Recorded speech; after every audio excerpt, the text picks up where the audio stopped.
और एक और बड़ी जानकारी मिल रही है, गृह मंत्री अमित शाह का केरल दौरा है। शाह चुनाव जीतने के बाद केरल के पार्षदों से मुलाकात करेंगे। आपको बता दें कि चुनाव जीतने वाले पार्षदों से गृह मंत्री अमित शाह की मुलाकात होनी है। नवनिर्वाचित पार्षदों को संबोधित करेंगे गृह मंत्री अमित शाह। बीजेपी दफ्तर में यह कार्यक्रम आयोजित होगा। नवनिर्वाचित पार्षदों की प्रधानमंत्री नरेंद्र मोदी से भी मुलाकात हो सकती है।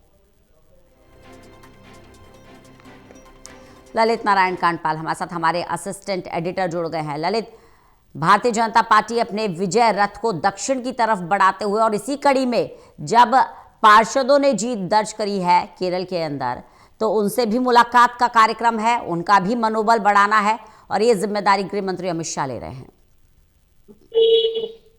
बिल्कुल, देखिए केरल में हाल ही में जो तिरुवनंतपुरम नगर निगम के लिए चुनाव हुए थे, उस चुनाव में भारतीय जनता पार्टी ने बेहतरीन प्रदर्शन किया था और तकरीबन 115 पार्षद जो है वो जीत कर आए थे और बीबी राजेश जो है वहां के मेयर बने थे। तो अब जो है वो नवनिर्वाचित जो पार्षद हैं और जो मेयर हैं वो कल दिल्ली पहुंचे हैं। कल दिल्ली पहुंचने पर उनका भव्य स्वागत किया गया।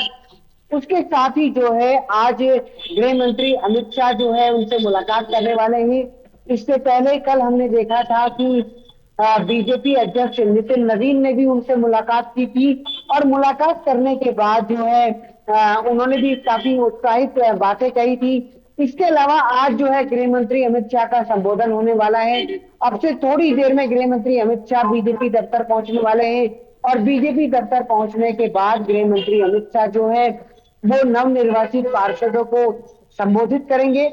और सबसे बड़ी बात यह है कि आने वाले कुछ ही समय में केरल विधानसभा में चुनाव होने हैं।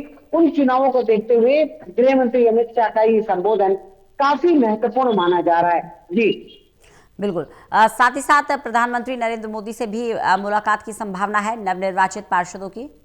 बिल्कुल, देखिए जो जानकारी निकलकर सामने आ रही है उसमें यह बताया जा रहा है कि जो नवनियुक्त पार्षद हैं वो केवल प्रधानमंत्री नरेंद्र मोदी से ही नहीं बल्कि पूर्व अध्यक्ष जेपी नड्डा और कई केंद्रीय मंत्रियों से मुलाकात करेंगे और एक तरीके से ये उनकी कार्यशाला भी होगी। वहां पर उनको कई सारी बातें भी सीखने को मिलेंगी और साथ ही जो है कई अन्य कार्यक्रम भी इस मौके पर आयोजित किए जाएंगे। तो भारतीय जनता पार्टी केरल में जो उसको जीत मिली है उसको बड़े पैमाने पर सेलिब्रेट कर रही है, जिससे कि उनकी जीत को आने वाले समय में एक तरीके से उसका संदेश केरल के अंदर जाए और विधानसभा चुनाव में उसको और बेहतर प्रदर्शन देखने को मिले। बिल्कुल ललित, देखिए कहीं ना कहीं यही भारतीय जनता पार्टी की खासियत है कि वहां पर सब कार्यकर्ता हैं, चाहे वो पार्षद हो चाहे वो मंत्री हो। जिस तरह से पार्षदों ने जीत दर्ज की है और हौसला अफजाई जो की जा रही है, ये संदेश देता है कि बीजेपी का पूरा फोकस केरल पर भी है। नॉर्थ को भी उतनी ही वेटेज है और साउथ को भी उतनी वेटेज है।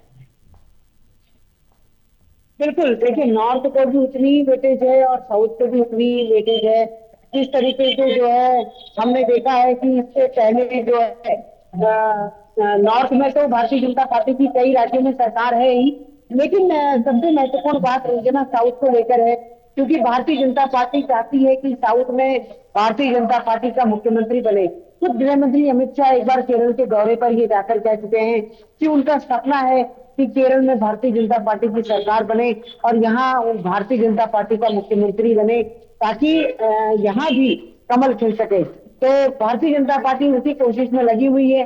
अब देखिए कहाँ तक सफलता मिलती है और आने वाले विधानसभा चुनाव में किस तरीके की रणनीति के साथ बीजेपी आगे बढ़ती है। जी चलिए, बहुत बहुत शुक्रिया ललित हमारे साथ जुड़ने के लिए, इस जानकारी के लिए।